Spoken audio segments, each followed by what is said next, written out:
A communication strategy, or plan, is a document that expresses the goals and methods of an organization's outreach activities, including what an organization wishes to share with the public and whom the organization is trying to reach. According to Chief Technology Officer Archana Ramamoorthy, there are a few key things to keep in mind when developing a communication strategy. First, it should tell your audience why they should be interested in your product. What problem are you solving? Second, it should be tailored to that specific audience, targeting the people most likely to care about your product. Finally, it should reflect your company's core values and mission statement. So, we are going to watch about the how to write a communication strategy. Method 1. Establishing your objectives. First is consider the long and short-term goals of your organization. Whatever you do should be in support of these goals, so it is important to be clear on them. Indicate what your organization wishes to achieve on the communications front, such as increased media prominence, damage control, branding, etc. For instance, growth may be your company's long-term goal, while creating greater brand recognition locally is your short-term goal. Step 2. Define objectives that support your company's goals. Define your objectives as clearly as possible. Explain why each objective is relevant. Your goals should be specific enough that their success or failure should be easy to establish after they have been implemented. They should also be flexible enough to be adjusted in the case of possible changes.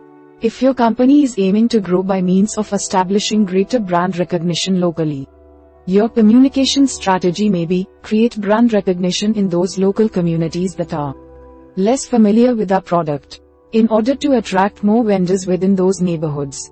Step 3. Identify the audience of your communications. Name the populations and individuals you are trying to reach, such as the general public, a media outlet, invested individuals, or others.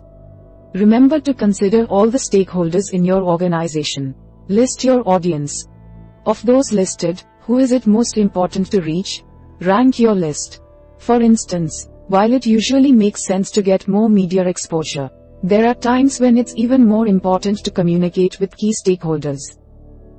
For instance, you may define your most important audience as community members within a few neighborhoods in which brand recognition for your company is especially low. When you have completed your draft, go back and make sure that you have a plan to reach all of the stakeholders you listed.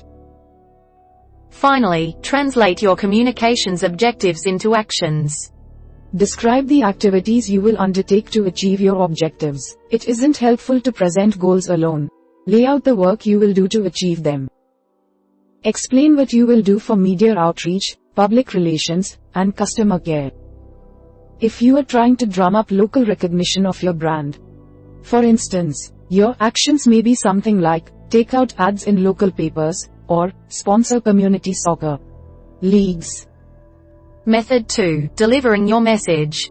First is consolidate your message into 3 main points. Your points should be concise so you can return to them many times. Put the most important point first. Explain how each point will be transmitted to each target audience. For instance, your message might be that your product is readily available, that it is more reliable than other options, and that it is appreciated by children and adults alike. Step 2. Create an engaging narrative. Communications is all about storytelling, and there's no reason the strategy should be any more dry than the narrative it will eventually produce. Craft a story arc with your presentation. Include human interest anecdotes, vivid narrative, and intriguing images. To define a narrative, position your company or your team as a hero embarking on a mission. Define the motives, risks, and benefits in terms of a hero's journey that will have a happy ending. For instance, you might say, after succeeding in select markets in Dayton, Ohio, our company has reached a plateau. We have secured vendors within all of the university-affiliated neighborhoods, and our customers couldn't be happier. Sure, we have a loyal customer base, but many of our customers will move after a few years. How can we build greater brand recognition within the permanent residents of Dayton? Enough that we can expand our operations to Cincinnati, to Columbus? Quote, follow this setup by laying out your plan. and detail the positive outcome you project. Step 3. Detail how you'll spread your message.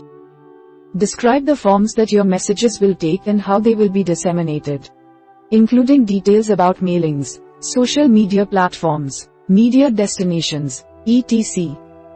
List any media contacts, public relations arrangements, social media services, etc. If your goal is to reduce coverage or scrutiny of your organization, identify specific methods for deflecting attention. Step 4. List your resources. Describe the resources or budget that you will use to support your communication strategy. This may include technology, teams or individuals in your company, anything you'll need to purchase, and resources your company already has. Include projections of future costs. Verify any parts of the plan you are unsure of with those in charge of your company's budget. Finally, provide a timeline. Draw up a calendar detailing the proposed implementation of your communication strategy. Set definite benchmarks as barometers of progress. Make sure to leave enough time for each part of the process. Ask, does this give us enough time for the project to be seen by everyone who has to see it? Method 3. Including additional strategies. First is propose methods for evaluating the success of your strategy.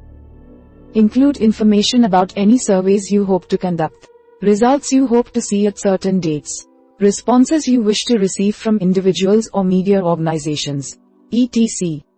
Ensure that there is a definite way to gauge whether your strategy has failed or succeeded.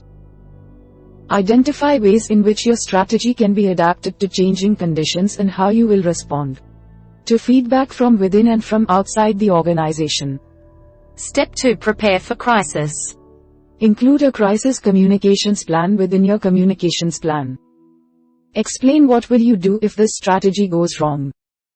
List possible weaknesses you will be prepared to address. Make sure to include a plan for keeping your beneficiaries safe. Finally, specify your digital strategy. While you probably cover many digital platforms in your initial plan, you may want to draw up a specific strategy for increasing your company's digital presence. Identify the areas where your company needs to grow. Is the website effective? Is social media being used effectively? How easy will it be for customers to react to your communications across platforms? Present this alongside your company's communication strategy. We hope it is useful to you. Please subscribe to our channel to upskill yourself.